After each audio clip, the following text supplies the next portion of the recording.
Welcome to the Lightforge. This is ADWCTA. This is Merps. Hope you guys are staying warm. It's kind of freezing here in DC. It's pretty cold over there in New York too, right? It's going to be a high of like 13 degrees tomorrow. Oh, right. Fantastic. Great time to Uh, stay indoors, bundled up, and playing Hearthstone. like, thank God it's Martin Luther King Day. I do Yeah, not want to go to work tomorrow. And if you guys are in the US, you probably don't have to go to work either. So it's a good long weekend. indeed. All right. Well, we got stuff to talk about this week. Um, First, let's start off by talking about something that we kind of didn't mention last week, but the leaderboards for December are out. So, congratulations to everyone who made the December 2018 leaderboards. And I think we have one of our own on the leaderboards as well, right? Stealth entry on there. I was trying to convince Mm. Blizzard for the past week to like change my account on there because they did it last time, but I think they no longer do it for people. Like you no longer see like Crip or Hafu on the leaderboards. It's just their like alt accounts. And to the extent that you do see people that you recognize, like Collins or Shady or Dreads or whomever, I think they're just using the account with the actual name, like of Dreads or Collins or Shady.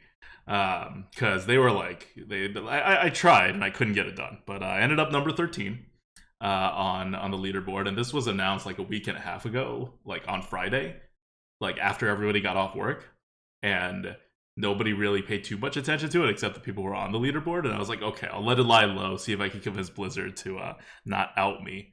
But yeah, so if you are desperate to know what my actual account name is, you can now go and look it up. But really, please don't do that. I want to try to not get ghosted. I could also change it. But yeah, so I'm number 13, and before that, I was number 9 like 2 years ago. Like February 2017 was the last time I had gotten 30 runs together in 1 month. It's been a long time. It has. And the last time any of us has been on the leaderboard was you in like June, no, or maybe no, July of That was July. 2017, getting That was a number mic one. drop moment. Yeah, Yes. yeah, Yeah. getting number one. And after that, you're like, I'm done. I'm not topping that. I'm not doing 30 runs in a month anymore. Well, you guys should see me on the January leaderboards. It won't be that high because a lot of what I've been doing is kind of like experimenting and doing. It hasn't been like full try hard, but I think I should make. Well, I should be on the leaderboard. I just have no idea where I am because in the middle of it as well, I was not great at tracking my runs. So we'll Hmm. see where I Okay. am. Yeah, and every time we do a leaderboard run, compared to like actual people who are like pros at this, we just do like 30 runs. Like over the course of the month, I did 33 runs, and I couldn't do more. So every time we try for it, we kind of gotta nail it from the beginning. And I probably won't do another one of these for a long time too. It really takes a lot out of you. I was only able to do it in December because of all the holidays, right? I spent a lot of the holidays and weekends playing Hearthstone to be able Yeah. to pull this off. And I was actually averaging 9.0 before the patch. And after the patch, for a while, I was averaging like 5.5 before I pulled it back up. So it was really sad when the patch came out, and my average just like sank as I adjusted to the patch, because it takes a couple runs to adjust to the patch, and if you can't do it on a different account before you go back to the one that gets tracked, it like really messes you up. So on the bright side, 13 is pretty good. I did manage to improve like on a strictly like numbers basis over the last time I Right. tried. So I got Yeah. 7.7 instead of 7.6, which is a slight improvement, but I'll take it. And now there's buckets, right? So to the extent that anyone out there is wondering, are these guys still good? Maybe. It's just we don't have time to do this, but. And if you just look at our averages, it's not going to reflect anything too insane because we play all classes evenly. Or if you're Merps, you play bad classes just because they're named Hunter, even when Token they're bad, shaman or and Token token Shaman. token shaman Oh my token god. druid. Yeah, so I did not do it's well. usually Those skewed the other way. those were bad for my averages. Yeah. But when we get it together and we actually like try as if we were legitimate leaderboard players, we're still up there. Um I don't think, like, even at my best, I don't think I would have been able to end the month at number one. Number one was, who is it? I don't know this person, It but it was was like Chroma with 8.9. 8.9. Huge congrats to Chroma. That is a ridiculous Number average. two is what? The someone Chinese. Right, It's right. just But what's Chinese the name. number? 8.37. So Okay, huge from gap. an 8.9 to an 8.37, and this is on NA. Go to Europe. Go to EU. Number one Yeah. in EU. 9.33. Number two in EU. It is 8.9. Yeah, so So it's the same yeah. amount of gap between number one and number two, but there's I don't know if it's easier to get higher runs in EU because the base is worse, or if there are just like more insane players in EU, because it could go one of two ways, right? Like if your average skill level is lower, then it's easier for the good players to get higher, or if your good players are better, then it's also easier to get higher, or not easier to get higher. You just end up getting higher. But Yeah. either way, those are the top of the leaderboards. For for the month, I think just in general, what I've learned from this, because I don't feel like I have any like secret sauce for this for December. Everyone was all on board this like Control Warrior train and how easy it is to do well with Control Warrior. And I played a few Control Warrior runs. I think out of my 30 runs, 3 or maybe 4 of those runs were Control Warrior. Um, so it wasn't like I didn't play Control Warrior, but I certainly picked away from Warrior a decent number of times. And I don't know if that was like a good or bad idea or whatever. Like maybe I wasn't min-maxing fully, but there was just a lot of times where I didn't feel very in control with Control Warrior. And my Control Warrior average ended up being pretty good, but not like my best class. Actually, my best classes ended up being like Mage and Warlock, which is now the buffed classes after the patch. And Warrior and Rogue, and I played a lot of Rogue, actually ended up being pretty like mediocre for me in terms of the win rates. So you never know when you're doing these things. Like All right. I So, yeah, like you have every more. time You I have think more to say. a lot of people make posts Right. whenever they get like a high score on the leaderboard or something, and it's like, oh, I did this, I did this, I did this, and it's all very useful information to know. But I think it creates this like kind of mindset where you kind of have to like somehow break the meta. I just went in with mid range. You guys have seen me. I've streamed almost all of my runs. I think there were 3 runs that weren't streamed, and actually, if we take out, I would have actually made like literally number 2 if we took out all the runs me and Merps co-opted, which was 2 runs. Because in those 2 runs, we got a 0 and a 5. Right. Um, It was I remember that hunter. oh my god, that was so bad. Like, it had nothing to do with like either of us, really. Like, I think we drafted 1 extra weapon than we should have, but other than that, it was just like the worst draw luck. I remember it was also because I was like, okay, ADWCTA plays a different hunter. I'm like, all right, so what would you pick here? And then you pick. I'm like, okay, that's what you would pick. And then it's like, okay, what play would you make here? It's like, okay, Yeah. that's the play that you would make here. And then suddenly we're 0-3. I'm like, wow, that was sick. Awesome hunter. my hunter average was really high outside of that one. It was. Run. It was. Yeah. It was my 3rd highest class behind mage and warlock. But that particular run was terrible. So yeah, so things to know. You don't have to do anything special to get on the leaderboard if you're good. You just kind of have to play your game and like take them seriously. 2, you definitely don't have to like have like a game breaking strategy. And 3, you can have a 0-3 and still get there, right? Like I got the 0-3 pretty much in the middle of my leaderboard run. It was like run number 17 or 18 or something. And I was like, well, I have time this month. I'm not going to do this again, so I'm going to finish it off. And I have a pretty high average at the time. So I finished it off, and it turned out okay, even with a 0-3. It doesn't totally sink your leaderboard aspirations. It does hurt a lot, right? Like I dropped from something like I would have gotten something like an 8.3 or 8.4 or something, and I ended up with a 7.7. So it drops it by a lot. Well, that was a 0 win and a 5 win, but overall, it is it's doable. So I don't know if I've learned anything from this leaderboard run. It's more that just you could just do normal stuff, right? Like I Just do know what you're strong with. yeah, like we That's it. talk sometimes about particular strategies. We talk sometimes about what's strongest in the meta right now. And we've been talking for the entire month of December that Warrior is super strong. We need to nerf Warrior. People wanted to nerf Warrior. Like when people want to nerf a class, you think, oh, this is super strong. If you're taking the game seriously, you should always pick it. But that didn't seem like it was necessarily the best plan for me. Like I know how I do with Warrior playing the control style, and it was fine, but it was a lot like deck dependent. So I feel like it was better for like the players in the range of I know what I'm doing, but I'm not like super great.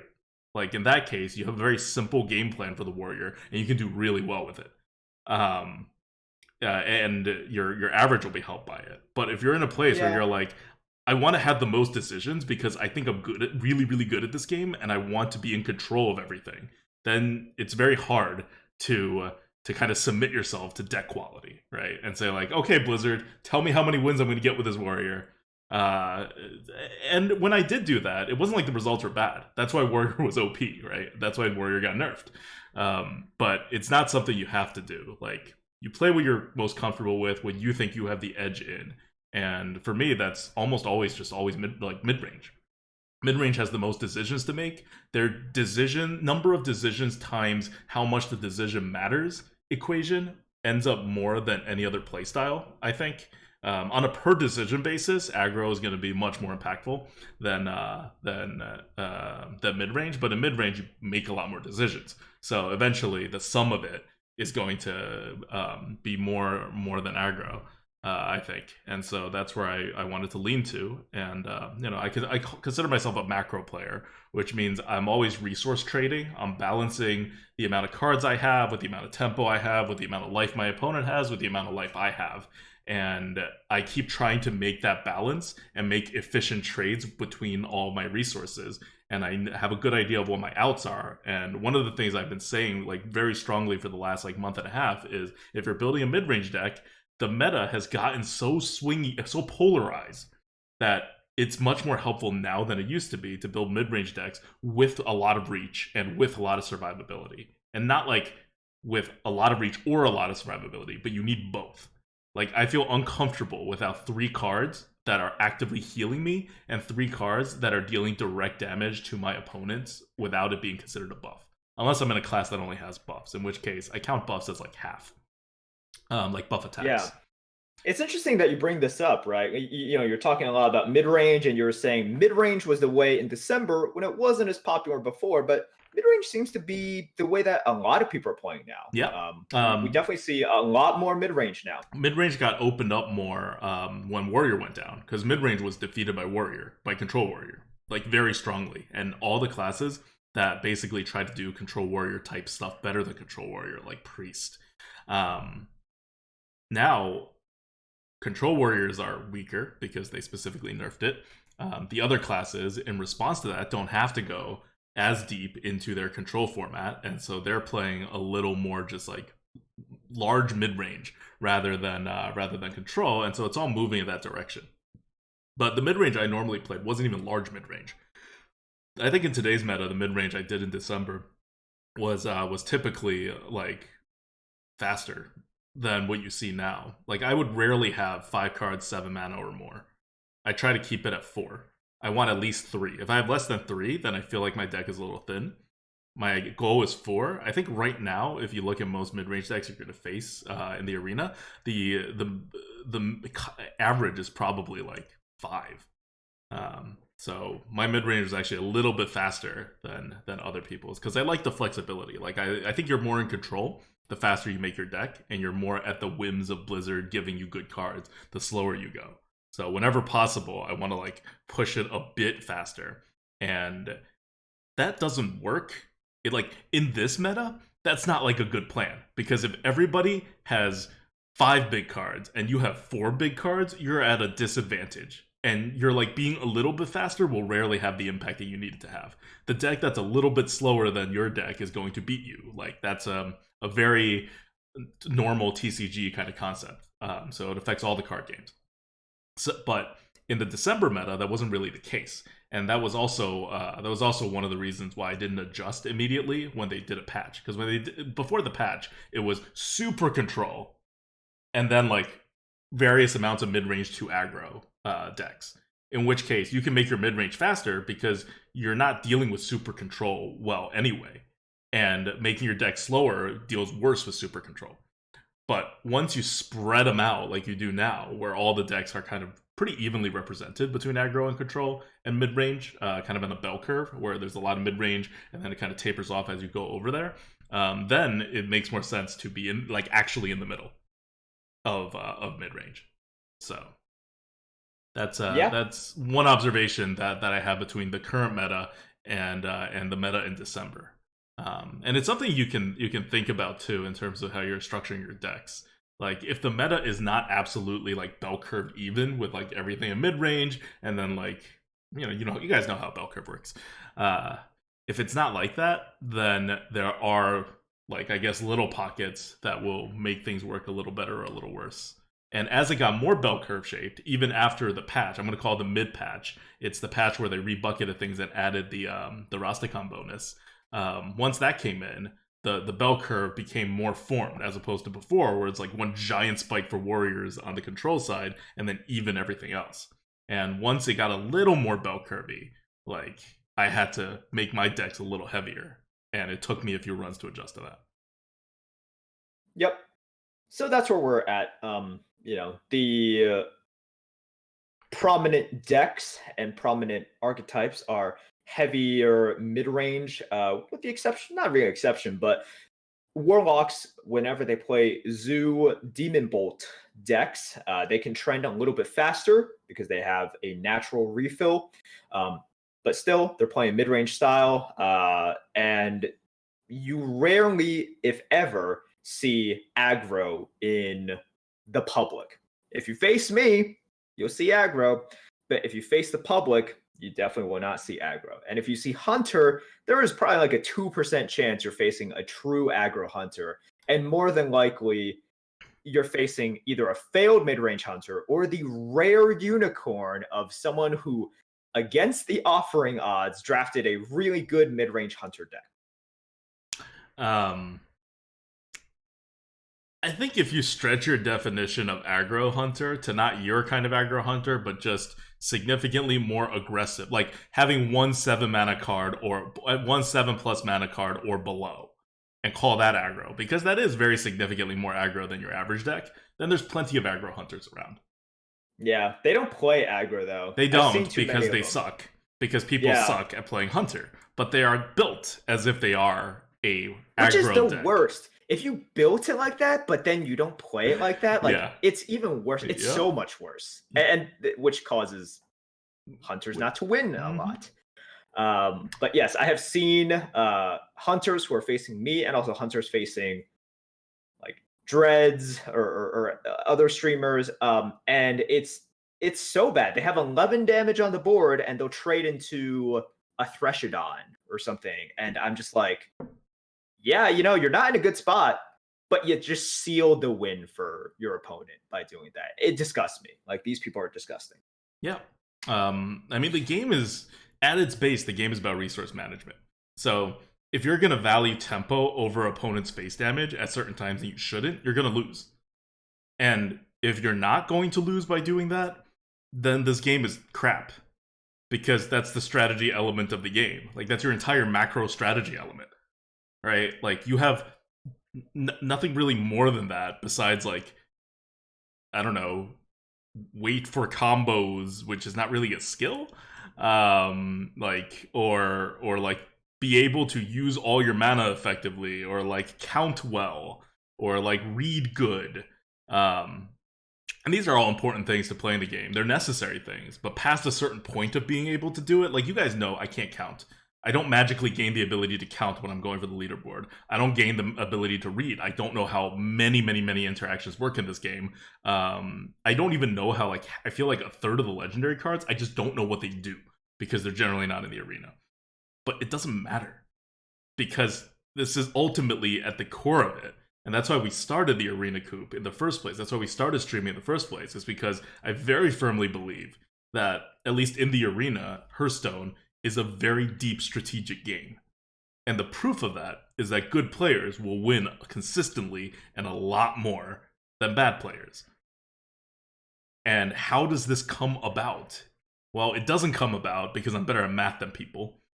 I'm not, at least not the math that matters in Hearthstone in terms of counting. I'm not a better reader. I don't think as fast as other people. I'm just doing risk analysis and resource trading, and I know when which resources matter. So I'm trying to create the biggest pool of resources, focus towards the resources that matter at the moment.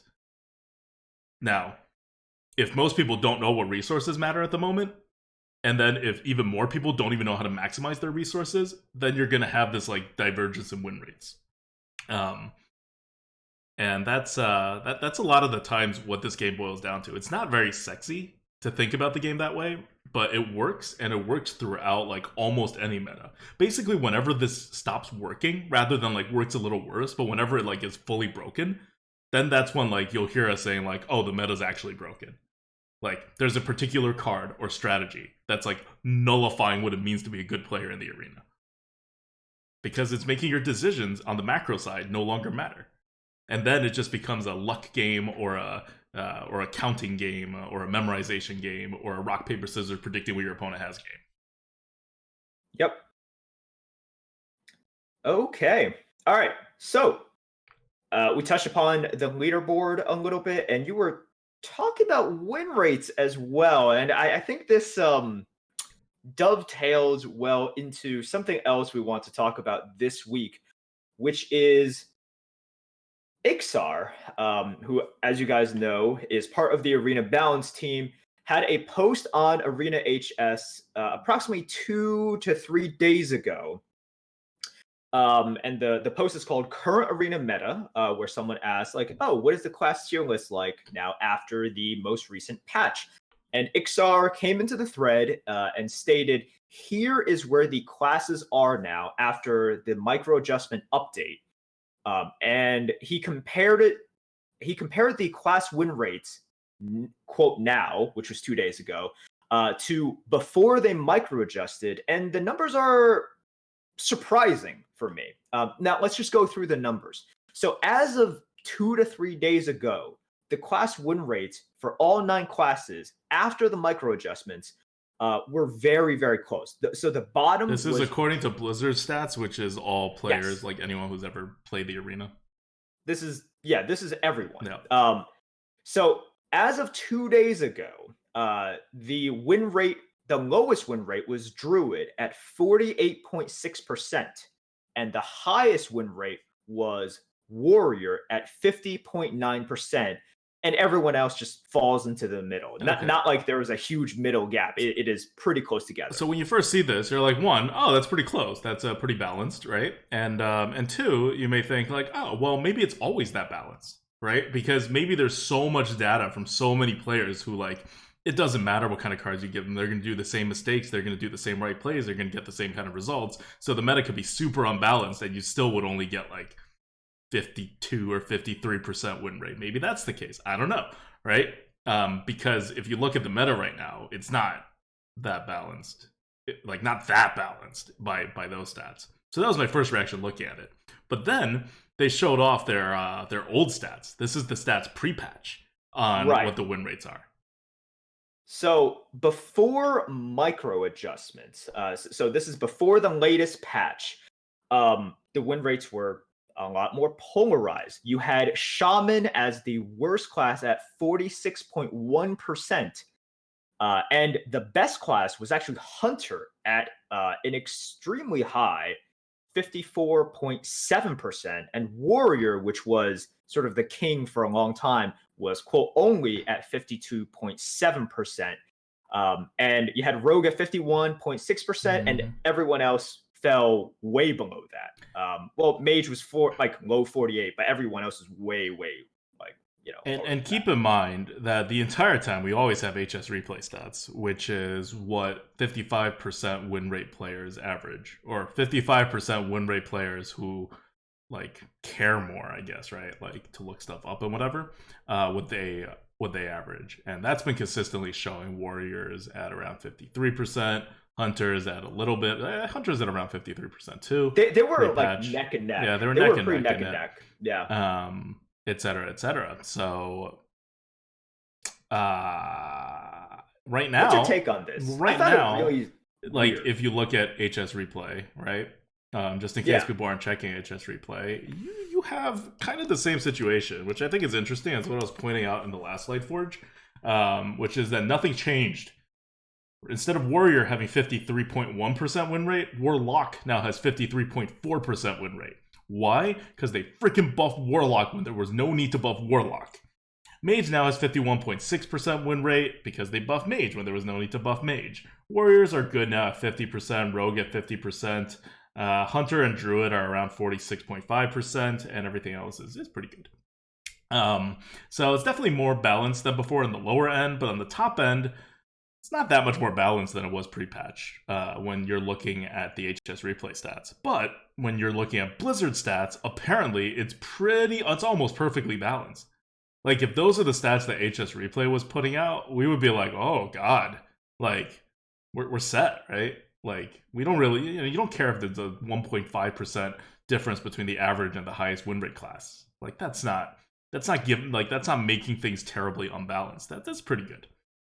Um, Whereas at 53%, you're kind of a little worried. It's not like it's a hugely imbalanced meta, but that's the same way as what we've been saying about Warriors the whole time, right? When people were like crying about like how terrible the Warrior is in the arena. It's like it's more the form of how the Warriors are oppressive, less the actually how good Warriors are. That is the problem. At least after the first patch. So like after the patch that came 2 weeks after Rastakhan came out. Before that, Warriors really were a little like too oppressive. I wonder what Blizzard stats from that era was for Warriors. But yeah, so I think HS replay stats fit in more with my experience in the arena, which also kind of makes sense because I'm gonna face more people that are HS replay level than that are totally average Blizzard level. Like those are people where if you are more than one win slash loss differential, you stop facing those people. Like if you mathematically plot out the graph of what the average player who has a literal 50% chance to win or lose at the on game zero, and then every time they win, they have a smaller chance of winning or losing. And you kind of like plot it all out. It drops very very quickly.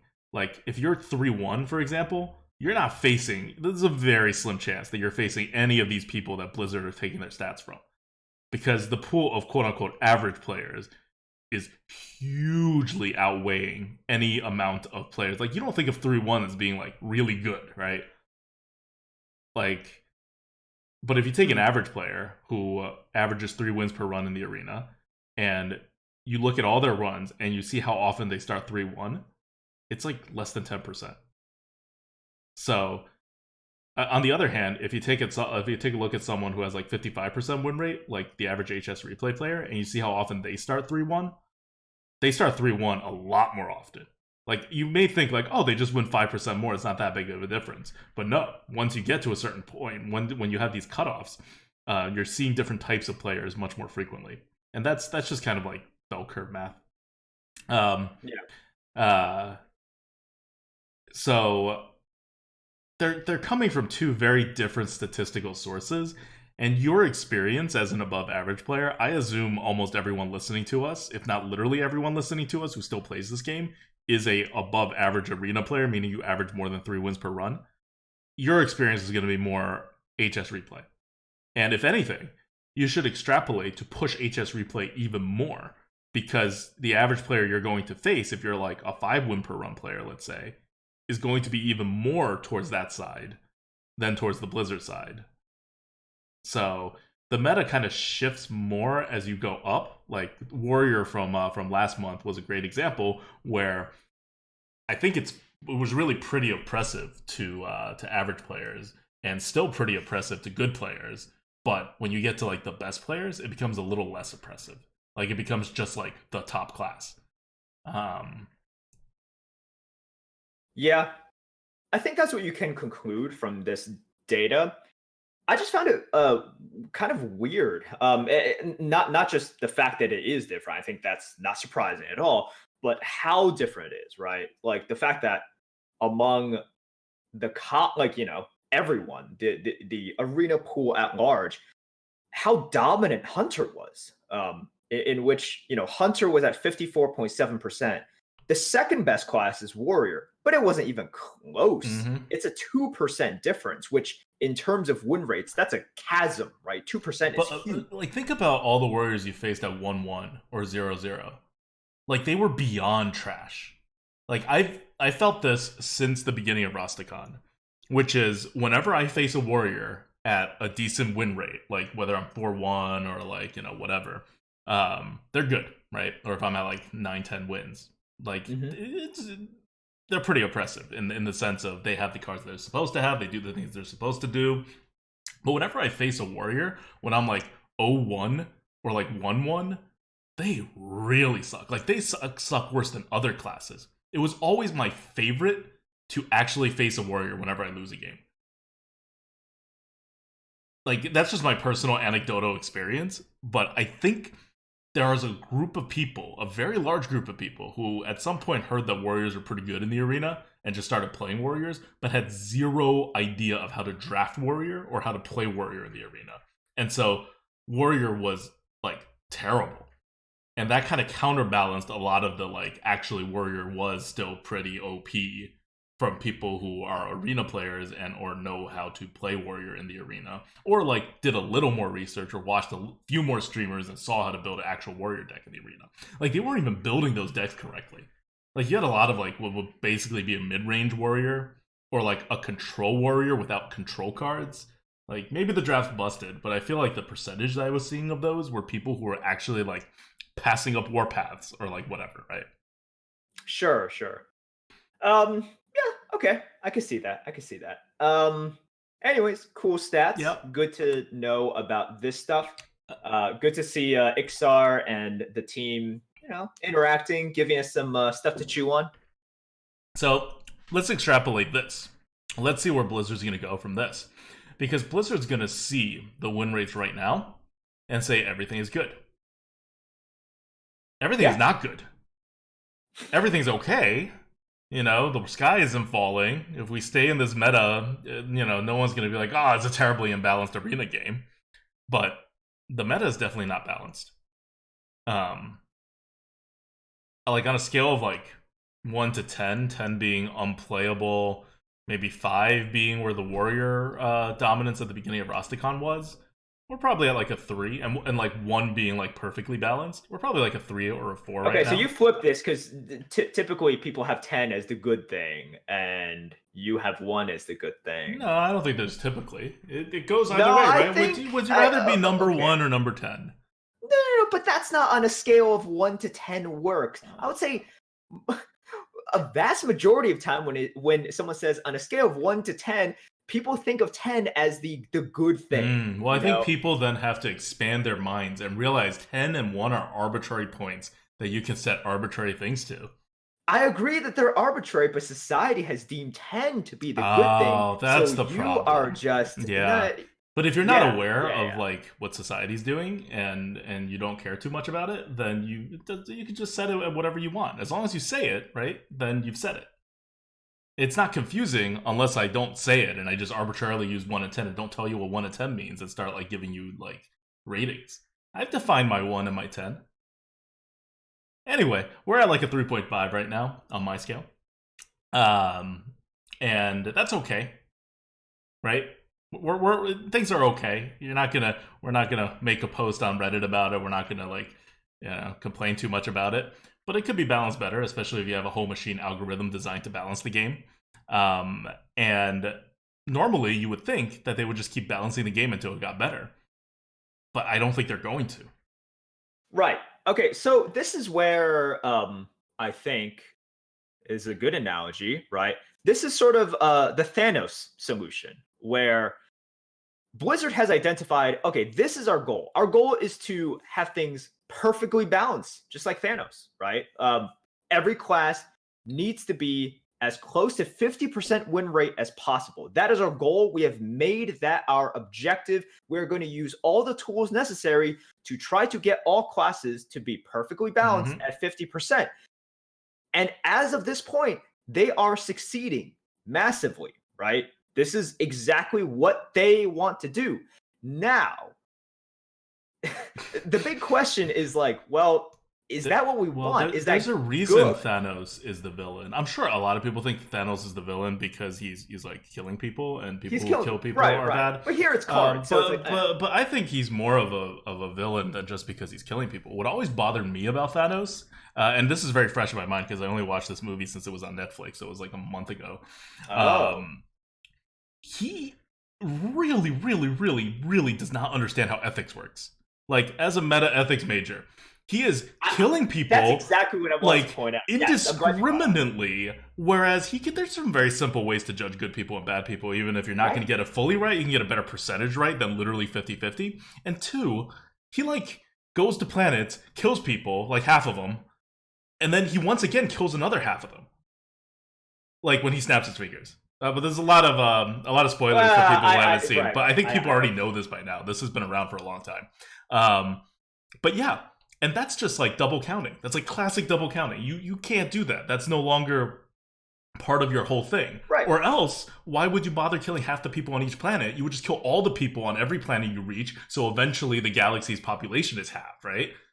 But you clearly care at some point that like all the races, like he's very racist about this. All the races, all the like species have to be halved, right? You have like 50% of your cows are dead, 50% of your like this alien group is dead or whatever. But then he like double counts a lot. Anyway, kind of off topic, but the point being, Blizzard is being similarly indiscriminate. They're not killing anybody, but they're being similarly indiscriminate, and they could do it, right? They have the power to do it, but is that the right approach, and does it get to the right result? If the result, as Merps was saying, is Blizzard's just announced super simple goal, 50% win rates for each class, fine, you're gonna reach your goal. But why is that the goal?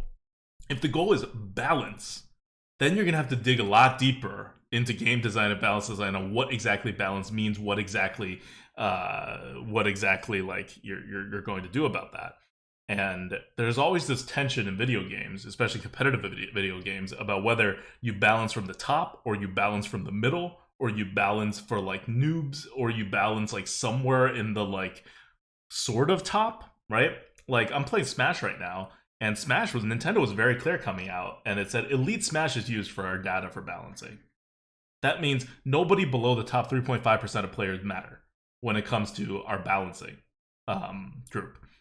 And once you get to the 3.5% cutoff, then your matches matter, and we're going to look at that as data. That's an Yeah. approach. Maybe the right approach, maybe the wrong approach, but it's very much geared towards we're going to balance for the competitive scene, and all the casuals will figure it out, right? Like we're not going to like try to guess at where you're good at the game and where you're bad at the game for all like many millions of people who buy this game, and all of you, especially the people who are like very average at the game, they'll get better when they play and they'll move up in the skill ranks. And maybe they'll never get to 3.5%, but it means whenever we try to guess and balance for like the 50%, it's going to be messed up whenever everyone's skill increases. It's going to keep repeatedly being messed up. So I find that more convincing, the whole balancing from the top thing than balancing from the bottom. Blizzard balances from the top in most of their games, if not all their competitive games, besides Hearthstone. Uh, but in Hearthstone, it's definitely a mixed bag. Like even in Constructed, I don't think they're always balancing for the top.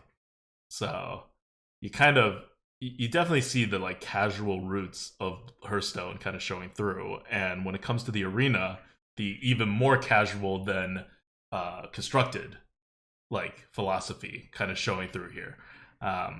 And it's obviously bad for us and people who listen to this podcast, because if you're listening to this podcast, you are hardcore.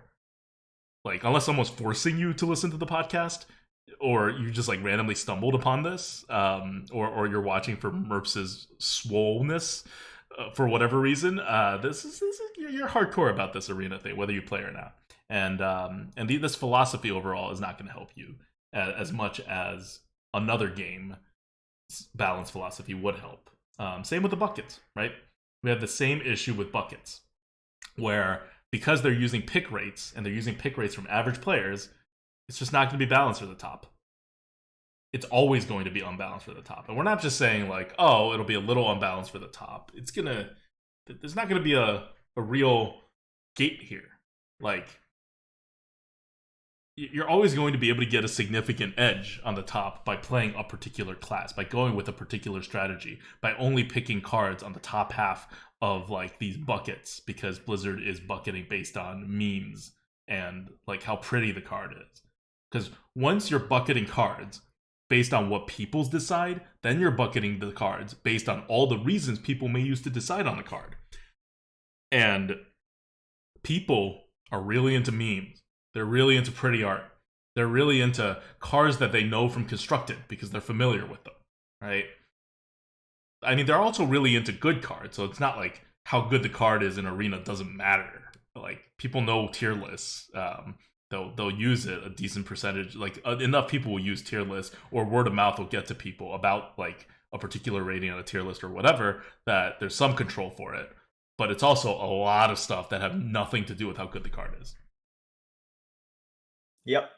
And you're getting into similar territory here with micro adjust. So the whole system is very, very upfront and transparently hanging on not how good the cards are or how good the class is for the people who are actually going to do well in this game mode. Right. So things that you don't care about are cards. Anything that has to do with how powerful cards are, what the effect is, how it feels playing a class, how it feels facing a class. So you're leaving out a lot of things. And look, I will say this. I am not part of the team. This could be stuff that they have considered, but from all of the communication so far, Blizzard has communicated that our goal is to make the win rates 50%. This is something that they've repeated over and over and over again. I think this is like a decision that's been made. I don't think this is like something they haven't thought about. Like, I'm like 95% sure they've like at least had a meeting about this. Yeah. So this is the goal that they have set, and in their obtaining of this goal, I think they are leaving behind a lot of things that they shouldn't be leaving behind. And now that they've achieved their goal, sort of what is there to do, right? Like, once again, we're going back to the beginning, because in their sort of quest to get this, they've gotten there on the micro adjust, and they will get there very quickly on the bucketing. Yeah, definitely. So now that we have reached, like, this is post snap, right? Yep. They have snapped their fingers. Thanos has balanced all things, just like the Arena team has done. What is there left to do now? We don't. Maybe we have to wait until the sequel to see what happens. But no, this is really sort of like, okay, they have achieved their goal, but the Arena, it's fine, it's playable. I still enjoy it, but there are still things that we can improve, right? There's other things, and are we just going to be in a continuous upkeep state in which they keep on sort of like snapping their fingers to make everything 50%? Meanwhile, there are certain things that just still don't feel great about the Arena. I don't know. I think they are. I mean, I think anything else being introduced would not be for skill. It would be more for spicing things up, or an event, or for getting new players into playing the Arena. Like, it's Blizzard. They've been pretty consistent about trying to make Arena more of a fun mode than Constructed, like somewhere between Brawl and Constructed. And this fits with their philosophy. Like, if I was the manager managing the whole process and I got pitched all these ideas, I would say, well, what's your vision for the Arena? And if they're like, we want it to be skill-based, but we're not having any esports support for this. It's not meant to be taken too seriously. People are welcome to do that, and people will, of course. But we also really want to focus, like, allowing people to just, like, jump in and play, right? And, like, make a deck and, like, really introduce them to, like, deck building on a very easy level, for them to really, for the players to really get their hands wet with deck building, because otherwise you're net decking all your constructed decks. It's like you don't really have the deck building aspect to it unless you play the game on hard mode, right? Like, and a lot of people who are, especially people who want to do well, they're not going to be patient enough to do that. So that's our goals, and so we're going to use these systems, and they will achieve that goals. As a manager of this whole system, I'd be like, great, you have a vision, you have things that go along and will implement your vision, and at this point you're mostly successful with your vision. Like that's what happened in the last year, right? Last year started with like the vision being like, okay, well at least you're doing something for the arena, but like you really suck at it, to the end where you're like, all right, you're pretty competent at this now. Took a freaking long time to get there, but like at least we got there. And now, at least for us, like this is all I feel like this is all we can expect of the Blizzard team. Um, that's why, like, I don't know. Maybe. I'm not I even.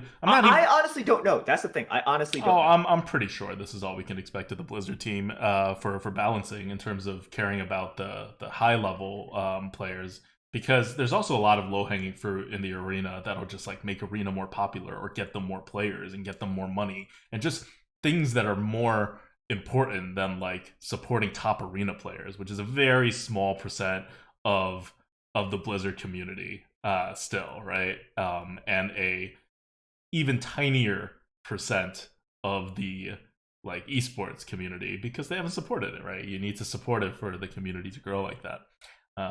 So and especially with like Heroes of the Storm funding, esports funding being cut and things like that, like I don't see this as the direction that Blizzard's going to try to take this. Now, other things might try to take it because Hearthstone still has no other limited format, and people like limited formats. And in the OG game, the competitive MTG game, most of the competitive formats are limited formats. Your world champions and like things like that. Like a lot of the events, most of the events that people know about are and people play and join and have the most numbers are all limited events. So Hearthstone's not following that model because it gets literally zero limited support on any tournaments they run. But it means that there's a huge hole for other providers to potentially fill. Which brings us to Twitch. What's going on with Twitch? All right. So, the well, we haven't seen any, I guess, competitions or events from Blizzard itself related to the arena. Twitch has jumped in and created the Twitch Rivals Arena event, which is happening on January 29th. And it is an 8-hour event in which 20 teams, and teams are made up of 2 people, so 20 duos are going to play arena for 8 hours straight.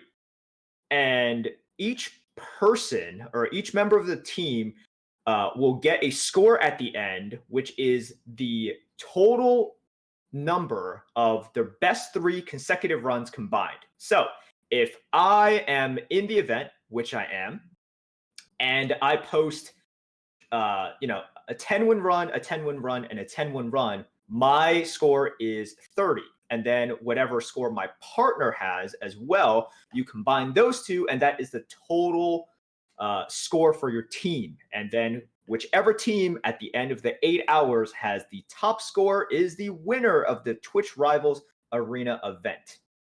Yep. So I mean, Frodan's done an excellent job like organizing these things since he's been on Twitch and really supporting the arena community. You guys remember back in, I think it was November or October, right, when Educated Collins would play second in the event, right? Where I think it was for like 5 days or just like until you get a certain amount of gold in your account.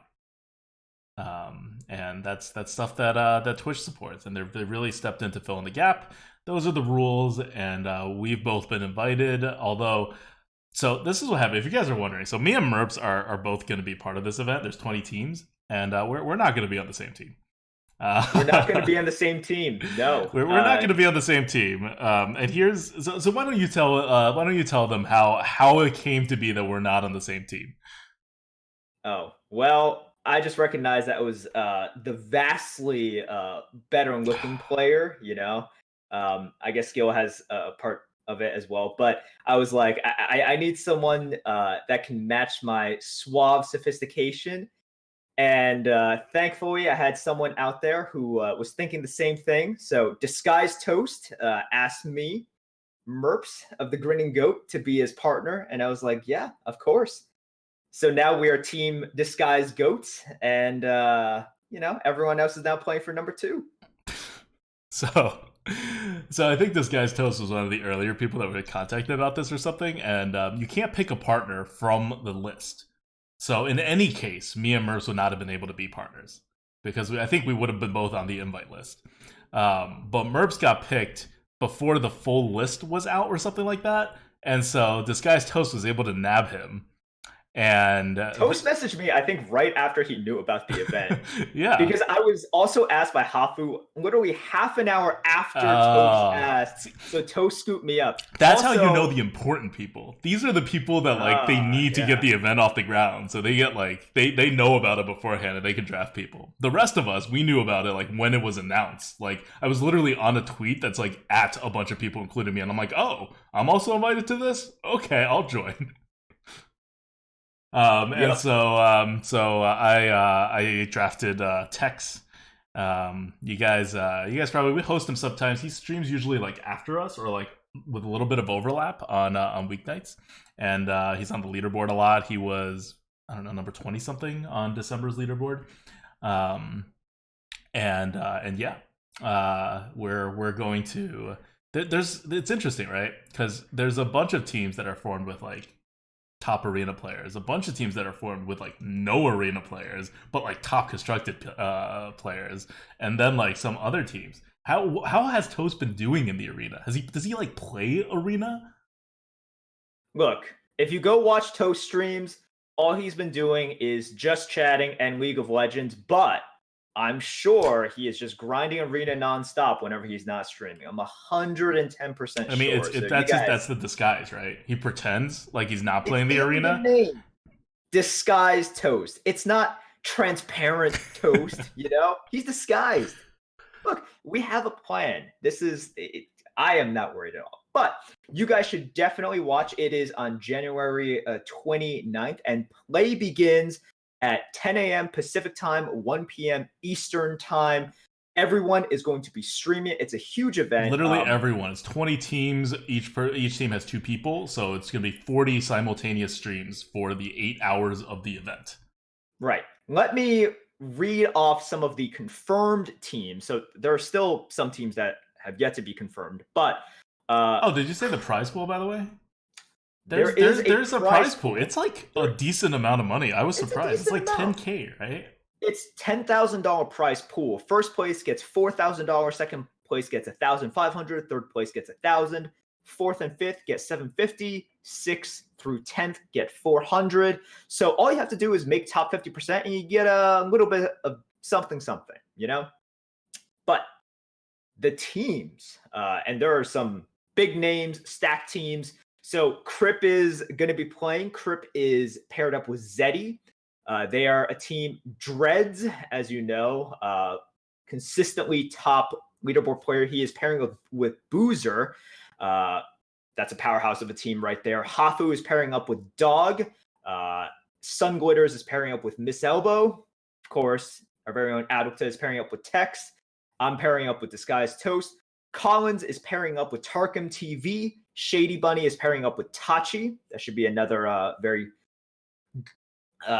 skilled arena team. Bloodyface's partner is undisclosed for now. Slissa is partnering with Language Hacker. Pathra with APX Void. Zunlei's partner is unconfirmed right now, but Vinz is partnering up with Olek. And there are also other rumored streamers that are filling in the rest of the teams. But as of right now, those are the confirmed people who have been invited, as well as their partners. A lot of people. Yeah, a lot of people. It's gonna be fun. Tune in on Tuesday, and like this is the kind of stuff that'll hopefully fill the void of what Blizzard does, right? Because Blizzard is not like, it's been 5 years. They're not doing this. This is not part of the plan. Hopefully they'll get like a tournament mode in general like up at some point, right? But they have bigger problems to worry about than this kind of stuff. So it's great that Twitch is stepping in and getting some of these tournaments organized and putting out. I mean, it's a decent prize pool, especially if you're like a struggling streamer, like a struggling professional streamer, right? And by struggling, I don't mean like oh my god, you're struggling. I just mean you don't like. I don't know how much money people think pro streamers make, but unless you're like top level, like you're not making too much. You're like getting by, doing okay, or like not doing so okay. That's like the range. So it's really good for these things to come around, just to help people, like even from the financial and technical logistical perspective. So like it helps keeps arena streams alive. It does, and it's great that we have all of these big names in the arena event, right? So some of them are just natural arena players that are big names like Crip and Hafu. But we also have some some pretty big names that are playing who are typically constructed players, like Zunlei, right? Yeah. Big streamer, very successful in constructed, has placed very high in many tournaments. And we'll see. Maybe this will be Chalky 2.0. I really hope not. I hope that arena players do not get embarrassed by that'd be hilarious if all the arena players like do really poorly and the whole top 4 are just like all constructed players. Yeah, but this should be I am super excited for this event, and more so than anything. So first of all, if you guys think that scores are going to be really high, it's possible, but it's going to be a slaughterhouse. Just like, and it, because everyone is drafting and playing at the same time. So you're going to get 40 top Hearthstone players just duking it out. I fully expect just a lot of people facing other competitors. Wait, this is really? what the audience wants. Wait, yeah. Really? You think people will end up facing other people? Yeah, because everyone is playing on the same server as well. This is also mandated. Still, no. People are going to be at very different wins. They're going to be they're going to draft at different speeds. The first deck, you're going to retire different numbers of decks. I think it's a very slim chance. Playing at once. No, I think it's going to happen. Well, it's not going to happen. All if you stay on one channel, it's not like it'll happen a lot. But if you just are watching multiple streams back and forth, I want to say it's not going to happen more than 3 times in the entire day. Whoa, okay, whoa. I am definitely taking the over on that. Are you kidding? No more. I think 3 is the max that one of the competitors will be matched with another competitor. It'll be great, by the way, if you get matched with your teammate. You're like, okay, so who needs to win more? Well, this goes to the communication, right? Hopefully it seems like you and Tex are real prepared for something like this. Oh yeah. So the strategy for this, me and Tex's strategy is we're both good and we're just gonna be good. So right. So get that 50% win rate when you guys face each other. That's perfect. It's just be good. That's all it takes to win this, right? This doesn't need to be communication. So you're allowed to talk to your partner when you're playing this, and I'm like, what? You don't have enough time to co-op this. What? This is gonna be diverting both people's attentions. No. We're gonna do this solo, and then we're gonna meet up and maybe provide some help at the very end if one of us is finished, and that's the whole plan. No need to make this more complicated than it is. It's like when I was doing the leaderboard run in December. It's like, what kind of analysis did I have? Just a rough analysis, and then you just play some games, right? And you eventually get, do okay. Although I'm hoping to do better than 13th on this one. Yes. I think that would be good. But yeah, cool, super duper cool event by Twitch, and I'm sure Frodan put in a lot of work to make this happen. So thank you to Twitch, and thank you to Frodan as well for putting up the money, organizing an event, reaching out to streamers, and really, it seems like they're trying to prioritize arena and showcase the arena with these events, which is just awesome. Yeah. That is freaking awesome. All right, that's it for now. Let's end this on Card Good Bad. So Card Good Bad for this week is Untamed Beastmaster, crowd favorite card. Oh gosh. 121 on the tier list, pretty high. Mostly there because it's a 3/4 for 3. Little bit of bump for the fact that it has an ability, and obviously the card is good. That's not really the question for this card, good bad. The real question is, how do you use it? Much less in the draft, right? So two parts, right? First of all, in the draft, you have an Untamed Beastmaster. How much do you prioritize beasts? How many points would you give each beast on it. Like You know, once you have it. here's the best thing about Untamed Beastmaster right now, where I just I don't even think you need to prioritize. And sure, there are those picks in which you kind of have to nitpick like a little bit, right? And then maybe the Untamed Beastmaster is like, oh, right, have this. But man, let's look at some beasts and how often you draft them. Gastropod, you drafted a lot. Basilisk, you drafted a lot. Amani Warbear, right? That is like a staple of the mid/late game now. You drafted a lot. Violet Worm, yes. You draft Grizzlies. You draft like there's so many beasts that you just naturally draft and are really good, right? They could either use the health, like the Gastropod or the Basilisk, or they are just really good because they have initiative, or they're just fat stat sticks. In which, sure, I'll take more stats on anything as well. So that's really the beauty of Untamed Beastmaster, and of course, it's just so fun. I don't know, something about drawing like beast after beast after beast is ridiculously fun, and I'm sure very frustrating for the other side, which is also kind of funny. So no, I love it, and I have had good success with it as well. It definitely helps out that it is just you sacrifice nothing for it, right? It's a 3-mana 3/4, so you're really sacrificing nothing. Even if it does nothing, you've gotten the expected value out of your minion, and it's just a fun card. Yeah. I like everything about it. Yeah. So yeah, in drafts you don't really prioritize beasts much. Just a tiny little bit, because the odds of it hitting any particular beast is still very low.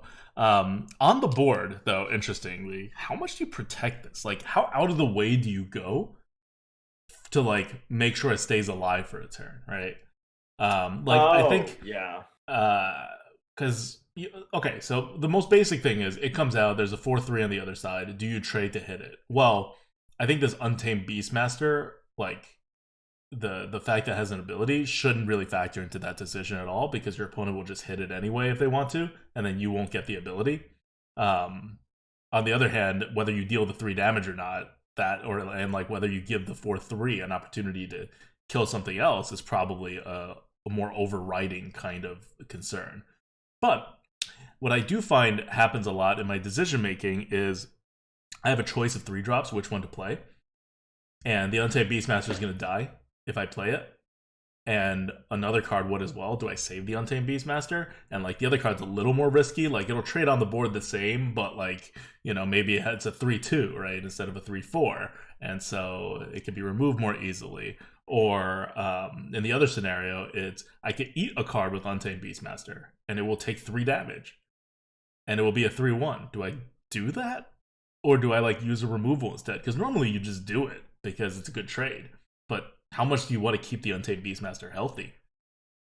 Yeah, I think people make mistakes when the Untamed Beastmaster is on the board. For me, I give the Untamed Beastmaster probably a lot less protection than people normally do, which I think is correct in terms of even when people get a buff on the thing. So let's think about the good scenario, which is you spend some resources, you maybe make some suboptimal trades, and then to protect it, and then you do get rewarded. You get a +2/+2. You still have to think, well, do I even still want to play it? / am I able to play this thing which is buffed, right? So that's even in the best case scenario where you get it. And I have seen people make some pretty suboptimal decisions when it comes to Untamed Beastmaster. For example, I'll have like a 4/4 and a 3/4 on the board, and they will, and they have like a 4/3. They'll choose to spend their 4/3 on my Beastmaster instead of the +1 stat on the, on the 4/4, right? I'm like, all right, you've guaranteed that I have gotten value on this Beastmaster, right? Like, you have guaranteed me value here in terms of +1 attack on the board. If you think about your odds, let's say you have 7 beasts in your deck. That's an insane number of beasts, first of all. Like, congrats, you made a good Beastmaster deck. You have 7 beasts in your deck. That's rare. Yeah, yes. It's very rare. Yeah. A Beastmaster surviving for 1 turn gives you approximately 1 extra stat that is in your hand, because you have 1/4 of a chance to get a beast. And when you do get a beast, you get 4 stats. So you have about 1 stat that's in your hand. And that stat doesn't come into play until you actually play the card, which, is somewhat likely to not be the turn you actually pick the card up because you turn plan and things like that. So it's a little bit delayed for one stat. So at any point, if your decision is just like, oh, do I keep let the Beastmaster live, or do I give my opponent one stat on the board? You only kill the Beastmaster if you think there's a good chance that you're going to lose the board and never be able to kill that Beastmaster, and it's going to get its value later on. So in terms of getting one stat, I could see the argument for making the trade. I don't think it's as lopsided of a decision as you're framing it out to be, but it's definitely close on which way to go. If you're trying to make the trade, and I've seen people do this with much worse than a 4/4, right? Like they've like traded into the Beastmaster or used a removal on the Beastmaster while leaving like a 5/5 up. Anytime that it gets to be one, like sorry, two stats, that you're giving up 2 stats to remove an opponent's Beastmaster, that's not worth it. Just flat out not worth it. At 1 stat, it's a little like you have to like evaluate your situation. I think usually you let the Beastmaster live, but I don't think it's as clear cut. It depends on how comfortable you are that you're going to be able to remove the Beastmaster the next turn or the turn after that. Because you don't want them to like run away with the Beastmaster like either. So yeah, that's the rule of thumb for when you remove a Beastmaster, and conversely, it's a rule of thumb for how much you should value your Beastmaster. Just every time you do something to save the Beastmaster, just think like, am I wasting a stat? If I'm wasting 1 stat, okay, maybe. Kind of a coin flip. If I'm wasting 2 stats to save the Beastmaster, no, don't do it. Yep. So, all right, that's Beastmaster. We don't have a card for next week yet. We'll tweet it out once we think of the card. Anything else for this Lightforge? That's it. All right, guys. All right. Stay warm. Well, we didn't have a question from the GOAT, so let's just thank all of our patrons at patreon.com/grinninggoat. Thank you guys so much for your support. We're gonna do the whole big shout out of the month thing next week as we get a little bit more organized on this. Thank you guys so much, and we'll see you next week. Until then, this is ADWCTA. This is Merps. Bye, guys.